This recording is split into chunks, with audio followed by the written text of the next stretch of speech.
Bonjour Seb, j'espère que tu vas bien aujourd'hui. Salut Cyril, ça va très bien, merci de m'accueillir. En direct de Thaïlande? Toujours. T'es où là en ce moment en Thaïlande?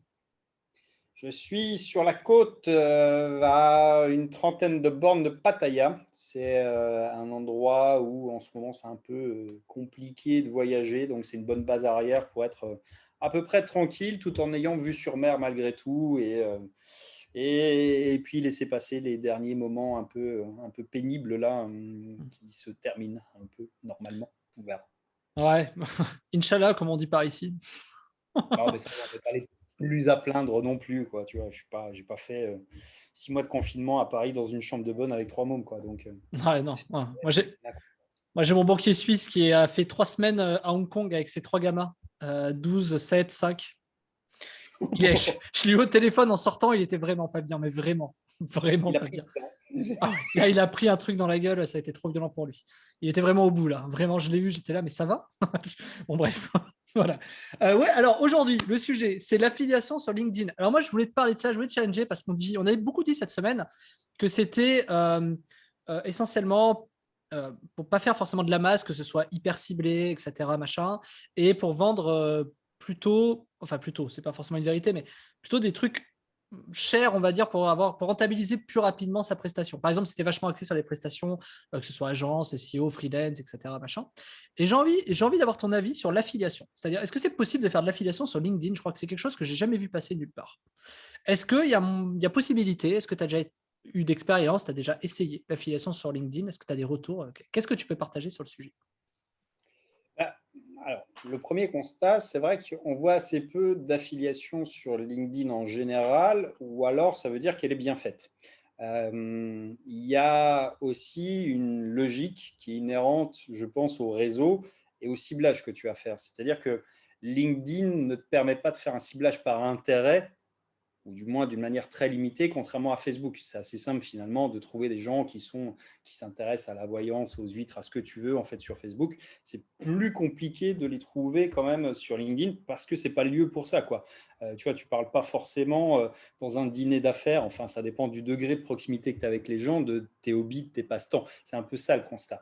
Donc c'est possible de faire de l'affiliation sous, à mon avis, cette condition-là et de le faire avec donc des choses que tu promeus qui sont en rapport avec ça. Un truc, enfin, je vais te donner deux exemples. En fait, je pense que deux exemples, dont un qui me semble à la portée d'à peu près tout le monde dans l'affiliation, c'est, tu peux dire, OK, je vais cibler les directeurs commerciaux des petites boîtes. Pourquoi cela? Parce que je les connais, je connais cette cible, j'ai moi-même beaucoup côtoyé ou je l'ai été, bref, je sais que leur problème, c'est ça. Il se trouve que ces gens-là, ils sont assez peu digitalisés. Ils fonctionnent avec des petites fiches encore pour noter les remarques sur les prospects, sur les clients, ou les vieux tableurs Excel dégueulasses. Ils n'ont rien qui est centralisé. Aujourd'hui, tu pourrais très bien envisager de dire, OK, je vais chercher des SaaS qui sont des CRM et qui me permettent de me proposer une affiliation dessus. Derrière, tu pourrais reprendre et font quelque chose qu'on connaît tous dans l'affiliation, c'est de proposer, je ne sais pas, ça pourrait être le guide par exemple, qui sera le comment choisir son CRM dans telle catégorie, truc, quel est le meilleur CRM, tu vois, ce type de choses. Tu pourrais proposer des templates, tu pourrais proposer une formation gratuite pour aider les gens à installer un Pipedrive, pour ceux qui connaissent Pipedrive, qui est un bon outil effectivement qu'on pourrait promouvoir sur ces gens-là. Pourquoi? Parce que c'est un CRM qui a été fait par des commerciaux pour des commerciaux, donc très simple à prendre en main, qui n'est pas une usine à gaz. Et tu vois, qu'est-ce que tu ferais typiquement? Bah, tu ferais une audience et puis tu ferais de la com, c'est-à-dire tu ferais des petits posts, des trucs qu'on connaît là encore, qui sont ce qu'on fait par mail ou ce qu'on peut faire sur des posts Facebook par exemple. Problème, agité, solution. Voilà, tout le monde dit qu'il faut utiliser un CRM, sauf qu'un CRM, c'est une usine à gaz et que le problème, c'est que sans CRM, voilà, vous perdez vos notes, les commerciaux se barrent, vous savez plus où ça en est, il n'y a rien qui est centralisé. Bref, c'est la foire à la saucisse. Heureusement, j'ai créé le guide ou heureusement, j'ai fait une petite formation qui va vous présenter un outil génial créé par des commerciaux pour des commerciaux. Ça s'appelle machin et c'est disponible ici. Bam. Ou alors tu fais un petit webinaire ou alors tu dis commenter si tu veux que je te partage le lien, les ressources ou le truc. Tu vois, t'imagines le truc, mais on revient toujours fondamentalement aux bases. En fait, fondamentalement, les bases, c'est quoi?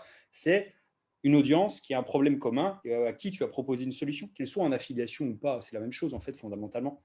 Donc, ça me semble tout à fait pertinent. Un autre exemple qui, là, je pense, parlera plus à tout le monde parce que l'univers des CRM est sans doute un peu plus B2B et moins B2C, mais la même chose avec System.io ou ClickFunnels.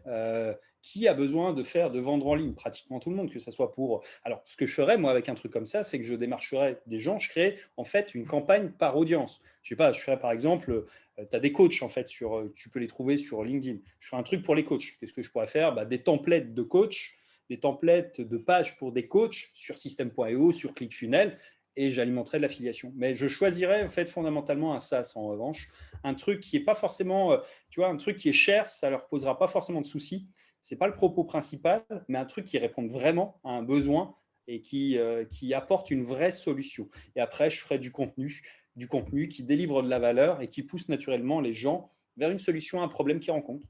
Simple, quoi, en fait, fondamentalement. Ok, parfait. Moi, je suis totalement d'accord avec toi. C'était un peu l'idée que j'avais. Je voulais avoir ton avis Voilà, là-dessus. merci, au revoir, à demain. Voilà, allez, fin de la vidéo. Non, ce qui est intéressant, c'est que on oublie souvent un truc, c'est tout ce qui est un peu, comme tu dis, les gens, ils n'ont pas peur de dépenser de l'argent, mais on oublie souvent tout ce qui est axé sur du haut de gamme. Par exemple, tu parles des directeurs commerciaux. Les directeurs commerciaux, ils sont sensibles aussi, par exemple, à des voyages.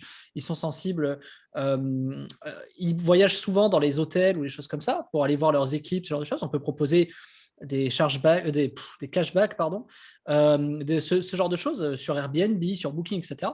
Et on oublie, c'est pas qu'on oublie, mais on a tendance à croire que bon, tu sais, c'est un peu ce syndrome du tout le monde connaît, il n'y a rien de nouveau, donc ça ne marchera pas. Alors qu'en fait, qui fait de l'affiliation Booking sur LinkedIn, tu vois? J'en sais rien, ou Airbnb, typiquement. Tiens, vous êtes directeur commercial, vous allez partir dans telle région, machin. Pourquoi pas? Je sais pas, il y a plein de choses possibles. Et c'est vrai que l'avantage avec l'affiliation, contrairement au fait qu'on vende nos propres produits, c'est qu'on peut proposer plein d'offres. Alors que nos produits, on va être bloqués sur, par exemple, si on a construit un SaaS, on est sur notre SaaS. Si la personne n'est pas intéressée par le SaaS, elle n'est pas intéressée par le SaaS.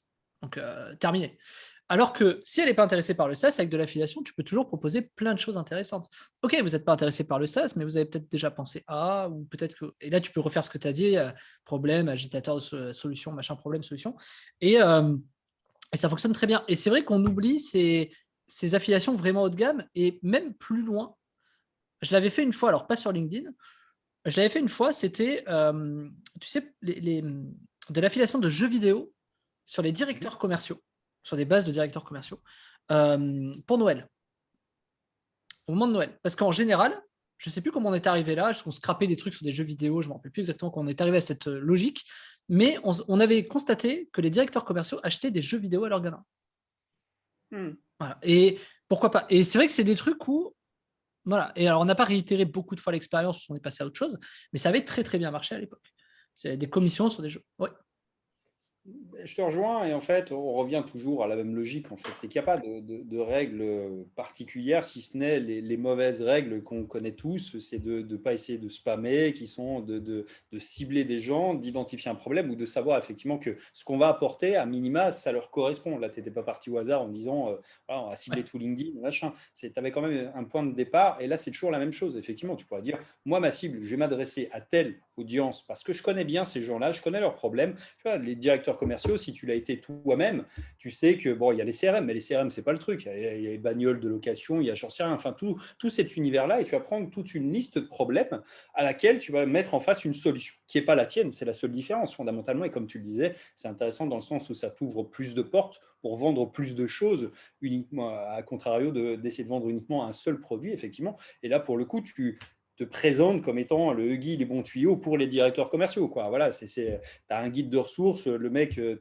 as son kit de survie en substance. Mais c'est vrai que ça fonctionne très bien. La seule réalité du truc, c'est de connaître en fait les problèmes des gens, ceux qui sont vraiment pénibles et ceux pour lesquels ils veulent payer. Quoi, en fait. Tu as deux typologies en fait, de trucs. Là, moi, je suis plus sur un problème-solution, produit-solution. Et toi, tu es sur un truc qui est plus un must-have ou un achat-plaisir. Quoi. Mais en gros, Ouais. c'est les mêmes tendances qu'on retrouve partout. C'est-à-dire, en fait, sur le net, que ce soit sur Facebook ou sur LinkedIn, c'est pareil en réalité. Ouais, bien sûr. Huggy, les bons tuyaux? Tu connais pas ça? Je connais pas, je connais Huggy et les cafards, mais. Starsky Hutch, mais ça, c'est les années 80. Tu es un peu jeune, c'est pour ça. Ouais, mais je pense, je suis peut-être jeune, mais j'ai peut-être plus de cheveux de blanc que toi, je crois. C'est ce que je vois. Parce que je constate à la caméra, non? Non, pas trop. Ouais, c'est possible. Ouais, il y a des chances. Bah, c'est l'air de Thaïlande, ça fait du bien, ça. Ouais, donc, C'est- sur la file, ce qui est très intéressant, c'est que, enfin, ce qui est plutôt, ouais, ce qui est très intéressant sur l'affiliation, et je pense sur LinkedIn, tu as des clients qui ont testé de l'affiliation sur LinkedIn ou t'en connais ou Ce t'en que as... je viens de te donner sur CRM, ouais. Ouais, sur le CRM. Ok. Est-ce que ça vaut le coup parce que on est capable de récupérer les emails? Est-ce que ça vaut le coup de s'en servir LinkedIn pour récupérer des emails comme ça et envoyer à froid de la file? Alors, peut-être, je dirais que ça se teste, mais ça, c'est plus ta spécialité que la mienne, et c'est là où on diverge un peu sur le truc, mais c'est pas diverger par truc, c'est juste qu'on est plutôt spécialisé dans un truc ou l'autre. Moi, j'aurais plutôt tendance à m'en servir en complément, c'est-à-dire Ouais. les gens qui rejoindraient par exemple mon réseau, de dire, voilà, je suis le mec de référence pour les problèmes des directeurs commerciaux. Une fois qu'ils ont accepté, j'essaierai de capter leur mail et je leur mettrai une newsletter dans laquelle je push les trucs que je ne voudrais pas forcément pusher en front sur LinkedIn, par exemple. Hmm. Je l'utiliserai d'une manière un peu, tu vois, en back du truc, quoi. C'est un élément intéressant qui fonctionne. Effectivement, il y a des gens qui ont sorti des newsletters comme ça. J'en reçois quelques-unes de mecs qui ont fait des podcasts, podcasts du recruteur enfin, tu vois, des trucs qui sont très, très spécifiques, mais qui, fondamentalement, quand tu as bien ciblé les gens au départ, bah, on est dans la même logique que publier sur LinkedIn, quoi. Et la réalité, c'est que ça fonctionne tout pareil, quoi. Il y a un truc qui marcherait moins avec ce type de cible, en revanche, c'est sans doute d'essayer de les envoyer vers un Telegram, quoi, parce que c'est pas leur délire. Hmm. Ouais. Mais, mais après, ça s'organise quand même, quoi. Tu vois, tout se teste, mais voilà, il y a des choses qui marchent assez bien comme ça. Proposer du contenu, proposer de la valeur, parce que tout le monde, voilà, une fois que tu connais leurs problèmes, leurs trucs, c'est facile. Après, l'idée, effectivement, que toi, je crois que tu en avais parlé justement de l'affiliation haut de gamme, comme ça, en scrapant du B2B, en envoyant sur du B2B, c'est ce à quoi tu fais référence. Moi, je ne le teste pas parce qu'on a 1000 choses à tester, on ne peut pas être partout, et qu'on est plus dans un truc très target, quoi.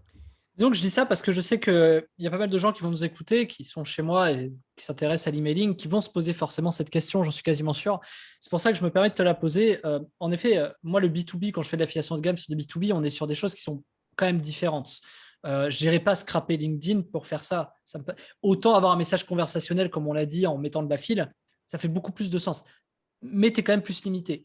C'est-à-dire ce que je ne sais pas aujourd'hui quand je te pose cette question, c'est est-ce que, euh, est-ce que le volume réduit permet quand même d'atteindre une rentabilité hyper intéressante avec l'affiliation.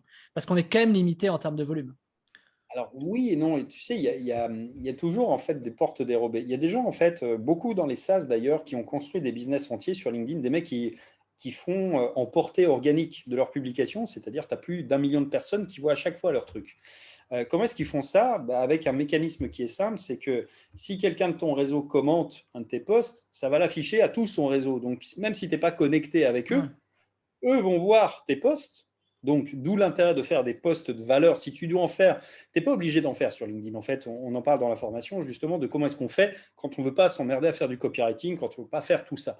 Maintenant, dans certains cas, ça peut être extrêmement pertinent. Si tu fais comme un article de blog de référence, le post LinkedIn de référence sur tel sujet, si ton truc il est tellement ouf en valeur que les gens commentent, partagent, tu vois, ça va te ramener des gens en organique. Et c'est ça en fait la puissance du truc, c'est qu'il y a des mecs qui ont comme toi et moi la même limite de connexion dans leur réseau, mais qui peuvent être vus par 1 million de personnes parce Ouais. que en fait, ça promeut, en fait, le bon contenu est promu.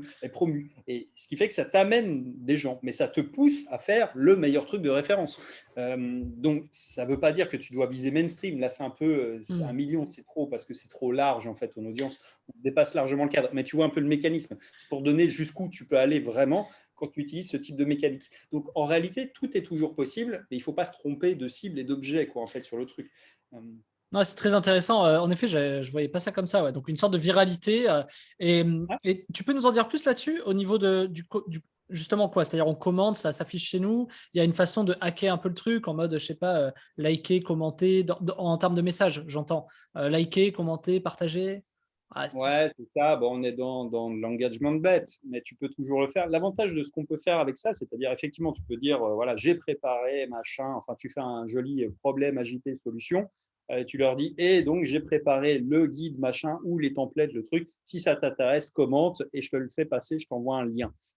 Ça fait quoi? Bah, ça pousse la viralité, donc ça la booste directement. Et ça, c'est un mécanisme qu'on peut automatiser. On peut créer une petite boucle qui fait que les gens qui commentent ça va les ajouter, ça va leur envoyer le truc. Il y a encore plus malin à faire, c'est de leur demander de t'inviter toi, en fait, parce que du coup, Ah c'est oui, pas dans ton quota, c'est dans le leur. C'est encore mieux.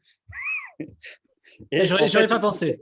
J'aurais pas pensé. Bien vu. une fois que tu as trop de gens, en fait, tu demandes à ce qu'ils se connectent avec ton assistante parce que ça te remplit un deuxième profil. Et donc, tu peux boucler une boucle comme ça. Tu peux grossir en organique. En fait, il y a des gens qui grossissent qu'en organique sur LinkedIn. Mais c'est un boulot à temps plein. C'est comme chaque canal. Si tu veux devenir très bon, si tu vises à quelques dizaines de milliers, Ouais. quelques centaines de milliers de visibilité d'un post, tu vas devoir en faire 300 pour trouver celui qui marche, mais quand ça marche, ça paye, quoi. Et puis tu vas devenir très bon. Mais on ne devient pas copywriter. Voilà, tu as écrit combien de mails avant, avant Ouais. d'avoir l'expérience que tu as. C'est comme tout. Il n'y a pas de recette magique. Le meilleur message, le meilleur template, c'est celui que tu as pratiqué, que tu as découvert, que tu as testé. Il y a des règles, il y a des choses à ne pas faire. Il y a des choses après que tu peux te permettre, quoi. Il y a des trucs comme ça qui sont quand tu les pousses à l'extrême, tu as un reward qui est gigantesque parce que tu as vraiment l'effet de réseau. C'est toujours la mécanique de départ qui est lente, en fait. Le fait, quand tu pars de zéro sur un profil, et d'ailleurs, ça aussi, on en parle dans la formation, mais créer un profil, et même si on en a déjà un, créer un profil, quitte en créer un nouveau, mais qui ne parle qu'à l'audience qu'on vise, c'est extrêmement important parce que c'est ça qui permet d'atteindre de la viralité aussi. C'est-à-dire que si tu as 20 directeurs commerciaux, 3 pelloïs, tes potes et machin, ça ne marche pas parce que l'algo, il ne comprend pas à qui tu parles, il ne sait pas qui te présenter, il ne sait pas à qui présenter ton contenu. Donc, en fait, la réalité de LinkedIn, c'est que c'est comme tout, c'est une belle machine, il faut comprendre les règles et puis il faut détailler en fait des mécaniques qui fonctionnent. Et donc, il faut partir vraiment de la base. La base, c'est quoi? C'est un profil, une audience, un problème et une solution. Et au milieu de tout ça, en fait, tu vas créer une machine qui fait passer les gens d'une étape à une autre en mêlant un ou plusieurs canaux, comme on l'a évoqué dans une autre vidéo. En fait, on peut très bien mêler du call mailing avec de l'interaction LinkedIn. On peut même pousser sur d'autres canaux, donc du multi-réseau finalement qui permet d'augmenter, d'améliorer largement les trucs. Mais on ne peut pas construire en fait un château en une après-midi, donc ça veut dire qu'on va toujours rajouter des pierres les unes après les autres, que c'est une mécanique qu'il faut tester, qu'il faut partir sans a priori pour la construire, qu'il faut juste avoir la destination finale en tête, c'est-à-dire mon objectif, c'est d'apporter ça à telle audience et ensuite, au milieu, je vais être créatif, je vais essayer d'inventer des étapes par lesquelles les faire passer. Mais l'apport de valeur est toujours en fait finalement ce qui permet d'arriver le plus facilement à l'objectif. C'est-à-dire que c'est toujours le meilleur moyen de prouver que tu es compétent, c'est même pas les témoignages, c'est de le montrer. En fait, tu peux le montrer très vite avec un post, une vidéo, un truc, des ressources, des machins. Le mec, il écoute ton truc, tu n'as pas besoin d'avoir 100 témoignages. C'est le mec, oh, putain, il est calé, ça me parle. C'est voilà, il n'a pas besoin que tu aies 10 Gugus qui viennent lui raconter, ouais, vas-y, il est calé. Donc, en fait, le meilleur mécanisme, le plus rapide et le plus infaillible, c'est celui-ci, quoi. Donc, faire apporter de la valeur, encore une fois, c'est ce qui démontrera le plus ton expertise sur un sujet qui te permettra de vendre la solution, que ce soit la tienne ou celle de quelqu'un d'autre, peu importe. Ouais, d'accord. Parfait. Je pense que tu as bien répondu au sujet. Donc, il y a quand même pas de limite au niveau de la monétisation de LinkedIn, si ce n'est que La créativité. la créativité. Voilà, c'est ce que j'allais dire. L'imaginaire, mais c'est ce que j'allais dire. Ouais, la créativité. Parfait. Je te remercie, Seb. Du coup, si on va aller plus loin, on a mis en description le lien de la formation. Juste pour ceux qui auraient pas encore pris la formation ou le programme, une fois que vous avez acheté, vous recevez 2 emails, le mien et celui de Seb. Vous connectez avec celui de Seb pour accéder à l'ensemble de sa formation. Voilà. Je le dis au cas où, si les gens se posent la question. Je pense que j'aurai un peu de demandes sur ce genre de sujet, j'en suis presque sûr. Donc, je préfère le dire dans cette vidéo, comme ça fera une référence. Voilà. Merci beaucoup, Seb. On se retrouve demain et puis on va parler automatisation demain. Allez, ça Okay, marche. ça marche. Allez, à demain. Ciao, ciao.